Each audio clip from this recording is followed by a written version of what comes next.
So back when there was this idea of what's called the potato hack or the potato diet, where you eat nothing but potatoes, with salt and pepper on it, maybe some vinegar, hell, you could even use a little bit of ketchup or whatever you kind of condiment you want that has few calories. But otherwise, it's like a 90% carbohydrate diet. There's maybe 4 or 5% protein and a little bit of fat in a potato. So I even had low carbers who decided to try that out just for an experiment. And then so in the comments on my blog, after just a few days on it, some of these low carbers are saying, holy shit, my pea sticks are the purplest they've ever been. And the reason is because potatoes happen to be tested out, plain potatoes happen to be tested out as the highest satiating food ever tested. In fact, it's a huge outlying satiety for plain potatoes. In other words, very few people can eat enough to stay in energy balance. And for myself, on average, if I do it, about 13 to 1500 calories a day is all I can get down, right? And I have no desire to eat anything else. And my caloric needs on average are like 2200 or so, right? So I'm in this big caloric deficit every day, right? And man, you drop weight like crazy. But that's why you're getting into deeper ketosis than when you're eating low carb.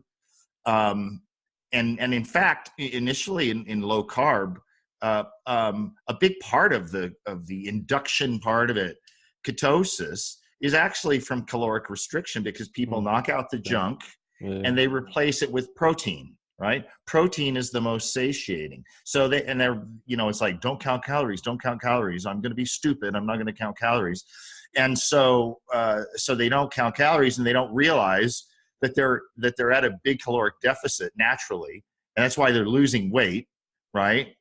But they attribute it to the low carb, and they get this wrong idea that it is the low carb necessarily that's making all those ketones.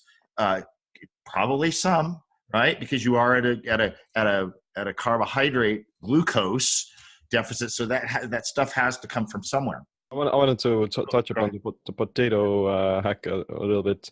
Like they did like a study in Sydney, Australia, or the University of Sydney, that they found that the most satiating food is white potatoes, and the second foods are stuff like meat or vegetables and things like that. Yes. And the least satiating are these processed foods, French fries or candy or chips and such. Right. And it's ironic, isn't it? Because so you have a plain white potato at the very highest end, but down at the bottom you have potato chips, where you slice them thin, throw them in fat, and make them all golden and delicious and crispy, and put salt on them. Add some more salt, and you're gonna completely change the nutrition profile. And even if the calories would be the same, then even the metabolic response would be completely different as well. Less carbs, more fat. Less carbs, more fat. Right? Don't count your calories. Just eat more fat. Eat fat to satiety. Stupidest fucking shit ever. Yeah, it's all this hyper palatability, like we talked about. It's actually what the food companies use to get you to buy their stuff more. How do I eat as much fat as I want but still lose weight kind of people? The way it's described isn't bullshit. That's what I have a problem with bullshit, right? Body mind empowerment. Get stronger, faster, smarter, quicker, friendlier, more helpful, more driven. Everything the body needs. Control your mind.